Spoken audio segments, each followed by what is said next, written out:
तो यार इस वीडियो में हम लोग 2020 की बात करने वाले हैं। 2020 में एक ऐसा कैरेक्टर था जो कि आप लोगों को पसंद आ रहा था, लेकिन बाद में आप लोग उसको भूल गए। क्यों? क्योंकि भाई और भी कैरेक्टर्स आ गए और उसमें भाई उस कैरेक्टर की भी इतनी गलती नहीं है, सिचुएशन की गलती है। और डब्ल्यूडब्ल्यूई ऐसा लगता है खुद भी भूल गया कि उन्होंने एक अच्छा कैरेक्टर बनाया था। नाम है भाई ड्रू मैकिंटायर। टाइटल थंबनेल से भी समझ में आ ही गया था। लेकिन भाई इस वीडियो में हम लोग ड्रू मैकिंटायर के बारे में बात करेंगे कि भाई क्यों ड्रू मैकिंटायर का कैरेक्टर अच्छा है कंपेयर टू अभी की जो डब्ल्यूडब्ल्यूई है। अगर ऐसा कैरेक्टर अभी आता है तो भी लोगों को बहुत ज़्यादा मज़ा आ जाएगा। मैं ये नहीं कह रहा कि ये बेस्ट कैरेक्टर था, लेकिन ये भी एक अच्छा कैरेक्टर था। तो यार मैकिंटायर की सबसे बढ़िया चीज़ मुझे उस टाइम पे लगा था जब ड्रू मैकिंटायर आए थे, वो ये था कि भाई वो अंडरडॉग बेबी फेस तो नहीं थे कहीं से भी। मतलब वो बैड एस फेस था। वो बंदा ऐसा था कि भाई वो हील्स को रुलाता था। मतलब अभी का टाइम ये है कि कोडी रोड्स को अगर कोई एक थप्पड़ मार के चला जाएगा, कोडी रोड्स रोना शुरू कर देंगे। देखो मैचेस भले कोडी रोड्स जीत जाते हैं, वो बोलते रहते हैं easy to find hard to beat, लेकिन प्रॉब्लम ये है कोडी रोड्स के साथ कि वो भाई इमोशनल हो जाते हैं, कुछ ज़्यादा ही इमोशनल हो जाते हैं एकदम। मतलब कि जो बेचारा बेबी फेस टाइप का होता है वैसा साउंड करते हैं। और अगर उनको भाई डोमिनेटिंग भी दिखाते हैं ना तो वो फोर्स्ड लगता है। लेकिन ड्रू मैकिंटायर का जो भाई फिजिक था उसकी वजह से भाई वो जो एंट्रेंस करते थे और वो जो अटैक करते थे हील सुपरस्टार पे, विलन्स पे अटैक करते थे, वो देख के बिलीवेबल लगता था। इनफैक्ट जब उन्होंने ब्रॉक लेसनर को एलिमिनेट किया था रॉयल रंबल में, तो लोग भाई क्या चीयर किए थे वहां पर। जैसे अभी के टाइम पे ओबा फेमी या डोमिनेट करते रहते, उस टाइम पर या फिर कहूंगा कि ओबा फेमी से 10 गुना बेटर ड्रू मैकिंटायर थे।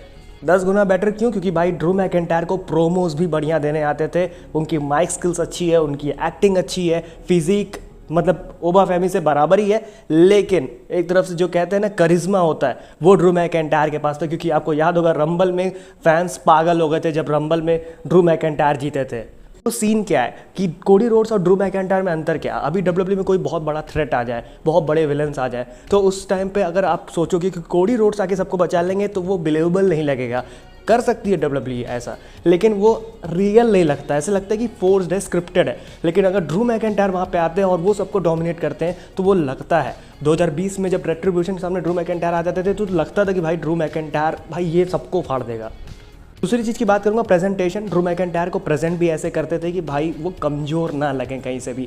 मतलब ऐसा नहीं कि इनकन्सिस्टेंट है कि आज लात खा गए बहुत बुरी तरीके से, कल भाई वो मतलब पीट दे रहे हैं। आपको याद होगा रैंडी ऑर्टन के साथ उनकी फ्यूड चल रही थी तो रैंडी ऑर्टन को भी रुला दिया था। मतलब रैंडी ऑर्टन तो खतरनाक आदमी है ही, वो कई बार ड्रू मैकिंटायर को भी रुला रहे थे, लेकिन ये भी रुला रहे थे और वो मतलब बिलीवेबल लगता था। जिस हिसाब से उनकी एंट्रेंस थी उसको ही देख के लगता था कि भाई यहाँ पे कोई मॉन्स्टर बेबी फेस आ रहा है, ऐसा नहीं कोई लल्लू आ रहा है। मतलब मुझे याद है उस टाइम पे जो कमेंट्स में मतलब ऑनलाइन ही पता चलता था भाई कि रिएक्शन क्या आ रहा है, तो लोग भाई उनके एंट्रेंस पे, उनके भाई कॉन्फिडेंस पे, उनके क्लेमोर पे बहुत ज़्यादा अप्रिशिएट करते थे। और सबसे बढ़िया चीज़ ये थी कि उन्होंने क्या बिल्ड किया था रैंडी ऑर्टन ड्रू मैकिंटायर की जो स्टोरी लाइन थी। पहले रैंडी ऑर्टन को इतना तगड़ा विलन दिखाया था कि भाई रॉ पर लेजेंड्स को वो भाई लेजेंड्स किलर की तरह किल करते जा रहे हैं, और वहाँ पर भाई ड्रू मैकिंटायर आते हैं और एक तरफ से वो सेवियर लग रहे थे। ऐसा लग रहा था कि अब ड्रू ही बचा सकते हैं। मतलब मैं रैंडी ऑर्टन फ़ैन हूँ, पर लेकिन कई बार ऐसे मोमेंट्स पे रैंडी ऑर्टन को हेट करने का मन करता था और लगता था कि ड्रू मैकिंटायर को यहाँ पर बुरी तरीके से पीट देना चाहिए रैंडी ऑर्टन को। और वहाँ पे देखो बस प्रॉब्लम यही आई थी कि भाई उस टाइम पे एरिना में कोई था नहीं, और भाई डब्ल्यूडब्ल्यूई उस टाइम पे नहीं लोग देख रहे थे क्योंकि भाई कोविड की वजह से डब्ल्यूडब्ल्यूई इंटरेस्टिंग नहीं चल रही थी। मतलब इंटरेस्टिंग नहीं, मतलब कि जब एरिना में लोग ही नहीं रहेंगे तो मज़ा क्या आएगा। और लोग नहीं देख रहे थे, क्रिकेट भी आप लोग देख रहे थे उस टाइम पे बंद ही हो गया था जहाँ तक मुझे याद आता है। तो कोई भी स्पोर्ट्स में लोगों को इतना मज़ा नहीं, कह सकते हो एक्सटर्नल फैक्टर्स की वजह से ड्रू मैकिंटायर को लोग कहीं ना कहीं धीरे धीरे भूल गए। ट्राइबल चीफ का भी इंट्रोडक्शन उसी टाइम पे हुआ था तो लोगों को भाई उसमें ज़्यादा मज़ा आने लगा। धीरे धीरे करके लोग ड्रू मैकिंटायर को भूल गए और इन्होंने ड्रू मैकिंटायर का भी तो कचरा कर दिया। बाद में इन्होंने तलवार दे दिया जो कि थोड़ा क्रिंज लगता था, मुझे लगता था, बहुत लोगों को फिर भी पसंद आया वो चीज़ें। तो उसके बाद ड्रू मैकिंटायर को ये लोग भूल ही गए। बॉबी लैशली के साथ बार बार एक फ्यूड करा रहे थे जिसमें ड्रू मैकिंटायर को हरा रहे थे। फिर उसके बाद ये लोग भाई ड्रू मैकिंटायर को बिगी से फ्यूड करा रहे थे, टाइटल नहीं जीत पा रहे थे ड्रू मैकिंटायर, और फिर करते करते उनका हील टर्न करा है जो भी कचरा ही था। तो 2022-21 से कह सकते हो आप ड्रू मैकिंटायर को कचरा करा। लास्ट टाइम वही ड्रू मैकिंटायर रेलेवेंट लगे थे जब भाई मुझे याद है उनकी फ्यूड हो रही थी रोमन रेंस के साथ वहाँ पर क्लैश एंड कैसल में। वहाँ पे लगा था कि क्या पता ड्रू मैकिंटायर जीत जाएंगे, और जब क्लेमोर लगाया था रोमन को तो लगा था कि भाई इसको टाइटल मिल गया। और उस टाइम पे यही लगता था कि ड्रू मैकिंटायर के अलावा कौन ही जीतेगा रोमन से। मतलब कोडी रोड्स उस टाइम पे इतने ज़्यादा ओवर नहीं हुए थे ना, मतलब आए तो थे लेकिन सब लोग कहते थे कि शायद कोडी नहीं ड्रू मैकिंटायर जीतेंगे। तो देखो घूम फिरा के बात ये है कि ड्रू मैकिंटायर का जो बेबी फेस रन था वो बहुत अच्छा था। अगर ड्रू मैकिंटायर वापस से फेस रन लेते हैं और ऐसे टाइप के मॉन्स्टर बेबी फेस बनते हैं तो बहुत ज़्यादा मज़ा आएगा।